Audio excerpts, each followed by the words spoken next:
कछुआ निकला, खरगोश निकला, तंत्र मंत्र की किताबें निकली। और वो पंडित मोहन जोशी का पूरा परिवार पहले से तंत्र मंत्र में बदनाम है, तंत्र मंत्र करते। जब जेसीबी चलाई थी तो उसमें हड्डियां आम निकली।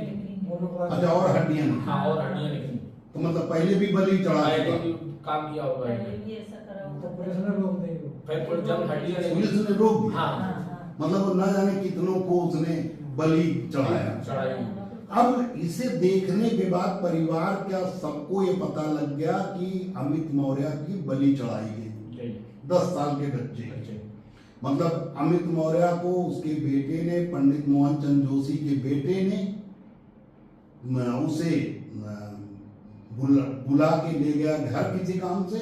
उसके बाद उसे बंद कर दिया होगा, हाथ पैर बांधे होंगे, उसे अपने घर में रखा। एक हम बकरे की बलि जब चढ़ती है तो मंदिर में, तो बकरे को पता नहीं होता कि हमारे साथ क्या होने वाला, क्योंकि जानकार नहीं होता, वो घात चलता रहता। लेकिन अमित मौर्य 10 साल का था, और 10 साल के बच्चे समझदार हो जाते हैं। समझदार था। 5 में पढ़ता था। अब अगर सोच के देखिए, कल्पना करिए, हृदय फट जाएगा, कलेजा निकल कर बाहर आ जाएगा। भाजपा वालों, तुम्हारे कलेजे में पत्थर है क्या? तुम्हारे हृदय नहीं है क्या? तुम सोच के देखो कि अगर एक बच्चे को हाथ पर बांध के रख दिया गया और उसे पता लग गया होगा कि ये लोग हमें बलि चढ़ाएंगे रात में, तो बकरे को तो नहीं पता चलता कि बकरे को तो मंदिर में बलि के लिए ले जाते हैं, वो खाता पीता रहता। और सर उसी बीच में एक गाड़ी आई है, वो बता रहे थे कि मौसा नहीं आएंगे, वो 10 मिनट रुके हैं सिर्फ, फिर वो चले गए हैं। वो जो भी हुआ, लेकिन अगर उस बच्चे को कल्पना करके देखिए, भाजपाइयों तुम भी कल्पना करके देखो कि अगर उस बच्चे को हाथ पैर बांध के उसके घर में उन लोगों ने रखा होगा, अमित मौर्य को, और उसके बाद उसके लिए अगर कहा होगा कि तुम, उसे अगर जानकारी हो गई होगी अमित मौर्य को कि हमें बलि चढ़ाएंगे, तो अमित मौर्य तो जानकार था, बकरा तो था नहीं, उसे पता नहीं था, घास चलता रहता। उसे कितना तकलीफ हुई होगी। जब तक वो मर गया तो चलो ठीक है, उसका दर्द कम हो गया।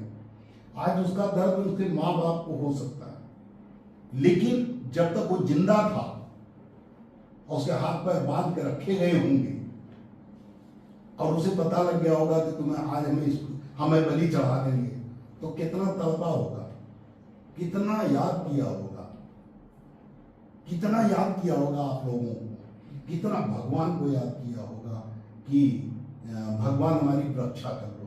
उसने क्या क्या मनाया होगा, वो कल्पना सहज है क्या? वो कल्पना करना आसान है क्या? लेकिन उसके बाद चलो ठीक है, उन कसाईयों को कोई तकलीफ नहीं हुई, उन्हें दया नहीं आई, उन्होंने बलि चढ़ा दिया। उसकी उंगलियां, 2 उंगली काटी, बाल छील दिया, खाली सर पे बाल बचे। उसकी फोटो आपके पास? हाँ। उसकी फोटो। उसके अलावा नरकंकाल वहां और मिले जहां जेसीबी चली, उसे रोक दिया पुलिस ने। हाँ। ठीक है। उसके अलावा जब अमित मौर्य की लाश मिली तो खाली बॉडी मिली, सर बाद में 4 दिन बाद मिला, 6 दिन।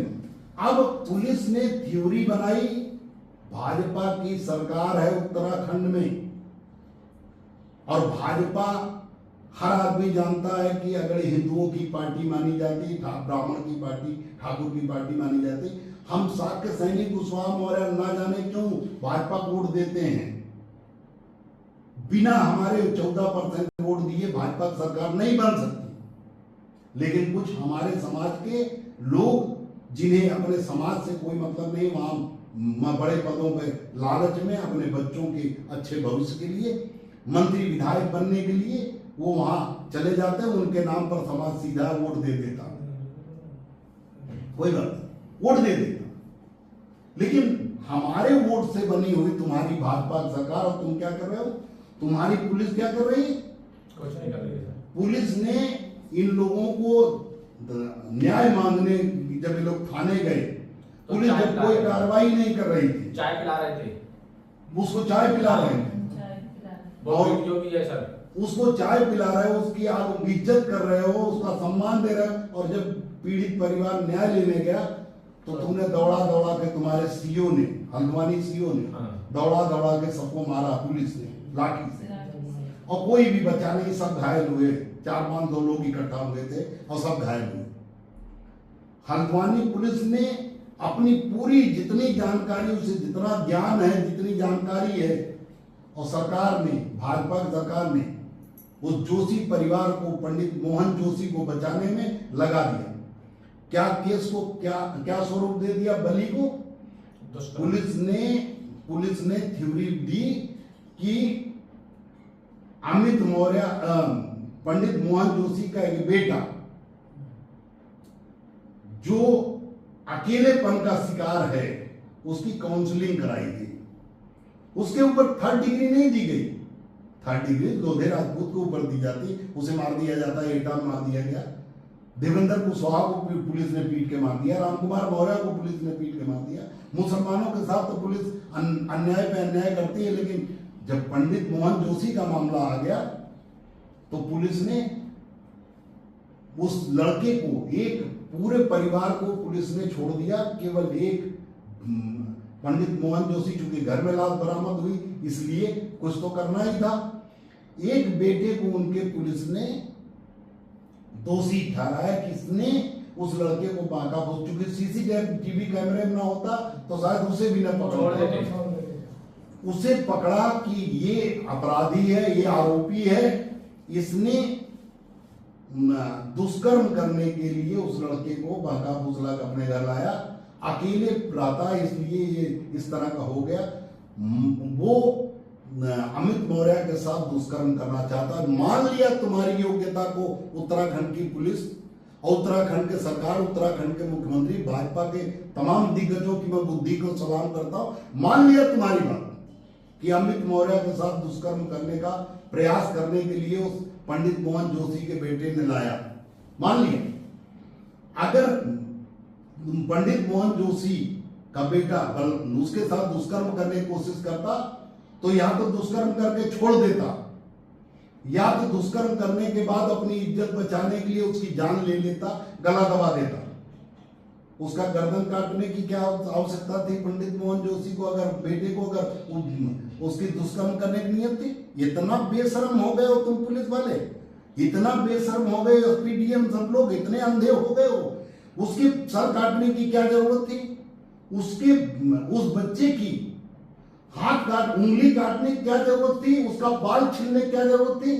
केवल एक लड़का 20-22 साल का पंडित मोहन जोशी का, वो इतना काम अकेले कर सकता है? गर्दन भी काट दे, बाल भी छील दे, उंगली भी काट दे।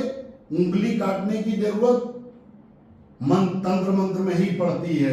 सर काटने की जरूरत और हाथ काटने की जरूरत, दाहिना हाथ काटने की जरूरत तभी पड़ती है जब तंत्र मंत्र की जरूरत। इतना समझ नहीं है तुम्हें, लेकिन तुम तो बचाना चाहते हो, आंख में धूल झोंकना चाहते हो।